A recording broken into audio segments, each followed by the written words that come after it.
Yeah, so it looks like Black Gnostic has responded to my ugly girl argument for men video. This here is my response to his video.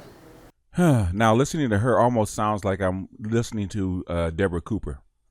You hear all the shaming language come out. She said she was going to give a definition for an educated lame, but she didn't. So I'll give one here. I actually did not say I was going to give a definition of an educated lame. I said I was going to use the definition from Gen X. But aside from that, every educated lame video that I listened to before I made my video had the same narrative, which was that women were passing over the educated lames while they were young, and then later on in life, once they had several kids by other men, they want to come back to the educated lames and get those lames to take care of those kids and basically pick up the slack for all the mistakes they made. That's the narrative that my video was based on. My definition of an educated lame was an unattractive guy who just so happened to have a degree or an education, whichever way you want to say it. So basically we're talking about a guy who has nothing that attracts women. He's not good looking, he doesn't have a good physique, he doesn't have money, and he's not charismatic. I don't know everybody's individual definition of an educated lame, but I do know that men who can't attract women, they're lacking in looks, charisma, or money. And again, the narrative that I heard on every single video was that women are passing over the educated lames while they're young. AKA, they couldn't attract women. You hear all the shaming language come out about what you are and how everything is your fault. I'm sorry, if you're unattracted, who else's fault would that be? So if you can't attract women, and I'm not talking about you, Black Gnostic, I mean figurative you. If you can't attract women, it's not your fault, it's the women. There's something wrong with their taste in men. And you're saying this isn't an ego problem. They act smart because they are. That's nothing new in the black community, especially if you're in the black community. If you're smart and you talk different, you talk educated, you're going to be what? Teased and picked on, and sometimes even beat up if you're a guy. First of all, I know firsthand how black kids treat other black kids who are different. Anyway, what you said proves my point. Because if this corny black dude is getting beat up by the other black males, the females are not going to be attracted to him. Females are not attracted to beat up bullied guys. And nowhere else in the animal kingdom does the beat up bullied male get the females. Now you accuse me of only wanting to bring up one side of things and not looking at the other side. Well, you're doing the exact same thing. You want to blame the black females for not being attracted to this beat up guy, but you're not blaming the black males who beat him up and caused him to be unattractive to the females. Women are not attracted to males who are not respected by the other males. Why would she want to get with that guy and have weak babies? Survival of the fittest. Colleagues on the arm of somebody who they have been told is lesser than they are. Is it ego? Yeah, partially. Is it the same thing when that educated lame can't find a black woman and is successful and has a white woman on his arm? Do black women feel the same way? I think they do. Is that black woman's ego? Is it black woman's ego to start calling that educated lame a coon, a thug, a race traitor, a sellout? For the black women who say that, I would say it was more jealousy before ego. And I would even venture to say that a lot of times those black women still wouldn't want that black guy. They just don't like seeing black guys with white girls. Now, what she has done is brought her feelings to a fact fight. You can see her own personal angst is coming out in her video. She's comparing educated lame, so to speak, with educated females. They're not the same thing. We're scored on two different scales. I never said that men and women were graded on the same things. What I was comparing is this. Just like there's a group of males who aren't very attractive to the females, there's also a group of females that aren't very attractive to the males. These two groups are in the same boat for different reasons, but they're still in the same boat because they're both unattractive. That's what I meant by female counterpart. So now she's very eloquent the way she says it, but backward logic spoken eloquently is still backwards logic. You cannot grade a man and a man's desires on what you want. I'm a catch because I have a degree. And the first thing a man will say is, so what? I didn't ask you about your degree. Oh, this is frustrating. I know that. I wasn't speaking as myself when I did that little role play thing. I was kind of reenacting a conversation that took place on Gen X. And the reason I brought that up is not because I believe that education attracts men to women. Anybody who's been following my videos since 2008 knows that I have always told my listeners that men are attracted to youth and beauty. The reason I brought up that conversation was to showcase how dismissive and unsympathetic these black guys were to these women. Basically, their attitude was, cry me a river, ugly girls. But when the tables turn and it's time for the ugly boys, quote unquote, to take their lumps, now y'all want to turn around and tell the women what they should be attracted to. Y'all wouldn't let the women tell you what you should be attracted to. So, if I sound a little condescending at times, it's because some of these guys had no sympathy for the unattractive women. In your video, if you go to the timestamp of 1736, I was clearly referring to those women in the third person. If I were talking about myself, I would have said we or me or I. You're an unattractive guy with a degree, just like those black women were ugly chicks with degrees, or at least so you said. Now she continues to repeat the same trope, the same facts over and over again. Money, looks, power that women are attracted to, which makes sense, even though they don't actually admit that's what they're attracted to, because they keep spitting out that stuff that they want a man on their level. Yeah, sometimes you got to look at what women do rather than what they say, because there are some things that women have to say in order to be considered good girls. Women have to say that they like nice guys because you're supposed to like things that are nice, but they don't mean a word of it. And then other women don't know how to articulate what they want, but they know it when they see it. But the nerdy girl, who may not check for the thugs, who might not like thugs, and thugs might reject them, has no bearing on when an educated lame goes after them, that they're checking for you. See what I mean? Women only tell half the story. Okay, like I said before, this is a reboot of a conversation that was started on Gen X many years ago. Sergeant Willie Pete, who called himself an educated lame, admitted to liking fantasy women. He said he would not be happy with a nerdy, average-looking girl. So I'm not pulling this out of my rear end, and I'm not telling half the story. I'm getting this from actual black males' mouths. Now, she acts like there's this massive amount of nerdy girls in college and whatnot, running after these educated lames when they're younger. And I can tell you that it's unequivocal bullshit. All right, so you make up an argument, say that I said it, and then you call it bullshit. If I actually said that, then how come you didn't play the clip of me saying that in your video? Because you totally made it up out of thin air.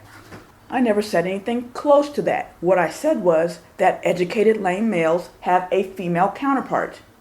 I never said anything about this group of women chasing educated lames, because generally women don't chase. Men chase and women select. Everybody know that. There are no hordes of nerdy girls or even unattractive girls running after educated lames. There are not. Black men have the widest standard of acceptance of looks and attitude on the planet. That is true up until the point where they think they can do better. Men who think they can do better, they do not have a wide acceptance of things. When black guys know or believe they're the ish, they want the best of the best. So yeah, some bum-ass black guy who doesn't have anything to offer might take anything he can get. We wouldn't even be having this conversation if educated lames would settle for the women they could get. They're complaining that the thugs are taking all the pretty girls that should be liking them. It's amazing to me how some of you guys will make the argument that black men are every woman's dream, and then when it comes to educated lames, these poor guys can't get any black women. So no, men who think they deserve better don't want to settle. Men who don't think they can do better are the ones who settle. And we don't even have to argue this out, Black Gnostic. Just ask the educated lames if they would have taken a plain Jane nerdy black girl. Ask them and you will see the ego that I'm talking about. They are offended that they should have to settle for a mediocre girl after they slaved through college for 4 to 8 years. I think what really happened was these educated lames couldn't get the black women that they wanted, so at that point they wrote off all black women. I don't think they ever entertained the average-looking nerdy black girl. So don't give me that. Nerdy girls chase the frat boys. Nerdy girls chase the athletes. Nerdy girls chase the good-looking working class guy. Shirley is chasing the same guy that Keisha's chasing. Okay, like I said before, generally, women don't pursue. Men pursue and women select. I love how you demonize nerdy black girls, but educated lames are these poor guys who can't get any black women. There are no black women who are getting looked over. It's just these poor educated lames. Okay, now who's being one-sided? You've got these nerdy girls running around chasing guys who are way out of their leagues. Yeah, right. Nerdy, average-looking girls know exactly where they stand in the pecking order, and they're not going to chase a guy that they know they have zero chance of getting. Especially since a lot of these black guys like to compete with other black guys for who can pull the baddest chick. A nerdy, average-looking black girl doesn't fit into that equation. This is probably the most ridiculous part of your video.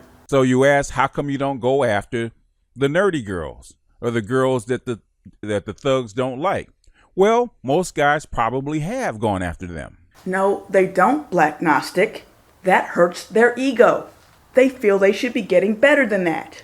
That's why we're having this whole conversation. If they would just take the 4s and 5s that they can get, instead of whining about the 7s, 8s, 9s, and 10s who don't want them, we wouldn't be having this conversation. But let me tell you a secret about nerdy girls. Nerdy girls don't date thugs and have thugs on their arms in the daytime. But there's a whole lot of thugs and a whole lot of guys like that creep in at midnight and leave at 5 in the morning. Okay, and sometimes guys have sex with each other when the lights are out, and when the lights come back on, they don't admit to it. What's your point? Sneaky sex happens, we know that. I don't know what this has to do with the video. But, since you brought it up, I'll make another point. Isn't that something that black guys praise non-black women for? Supposedly they'll sleep with thugs, but they don't get pregnant by them or make them boyfriends or long-term love interests.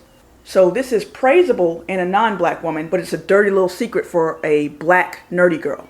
Okay, just so I know how it works. And you can go back and you can listen to any of the guys that, especially educated lames that dated interracially. They will tell you that the reason they don't check for black women is because black women didn't want them then. No, like I said, what I think happened was they couldn't get the black women they wanted, so at that point they wrote off all black women. What you've done right there is change the narrative on which my video was based.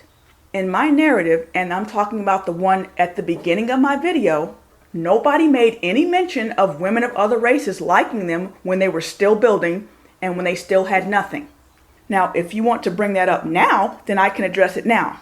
But my initial video wasn't set up to address that because that wasn't part of the narrative that everybody was talking about. As I said in my other videos, this educated lame narrative is not a black narrative. White MGTOWs say the exact same thing. The women who didn't want them before want to come back to them later in life and get them to pick up the tab for all the mistakes they've made. So anyway, why would these nerdy white girls go to nerdy black guys when there are nerdy white guys that they could go to? When a non-black woman, especially a white woman, steps over the color line to be with a black man, her whole life changes. Her kids are no longer going to be white, and she's going to be under the protection of a black man. In certain circles, there's a stigma to being with a black man, and being in an interracial relationship, she's going to catch a lot of heat that she wouldn't catch in an intraracial relationship. So, if she steps over that color line, it better be worth it. 97% of the replies from these white women go to white men. Which invites an economic test. How much more money would a man have to make before he'd become popular to women of another race? Here are the results. White women prefer white men, but respond equally to profiles from Hispanic men if they make $77,000 a year more, to black men only if they make $154,000 a year more, and to an Asian man, $250,000 more. 240? What? Really? I played that video to say this. Most likely, the reason those white women stepped over the color line to be with an educated lame black man was because he was her best option. She could do a lot better with him than she could on her side of the fence. And if you want to hear me elaborate on that, watch my videos called Educated Lames, Other Women Use You to Their Advantage, and also watch my video called A Black Woman Burns the Interracial Trump Card. I'm not going to repeat the things I said in those videos when you can just go watch those videos. I'll link to them in the description box. But anyway, I want to say one last thing. You, Black Gnostic, agreed with my premise, so I don't even know why you had a problem with my video. Now, she continues to repeat the same trope, the same facts over and over again. Money, looks, power that women are attracted to, which makes sense. If that makes sense, then what's the problem? All I said was these educated lames don't have those things that attract women, aka they're not attractive. I don't even know why you disagree with my video other than it gave you an opportunity to throw up your interracial trump card, which is the thing you guys always run to. You will not accept any criticisms from black women, valid or invalid, without running to that trump card. And I'm talking to you, Rom Willis.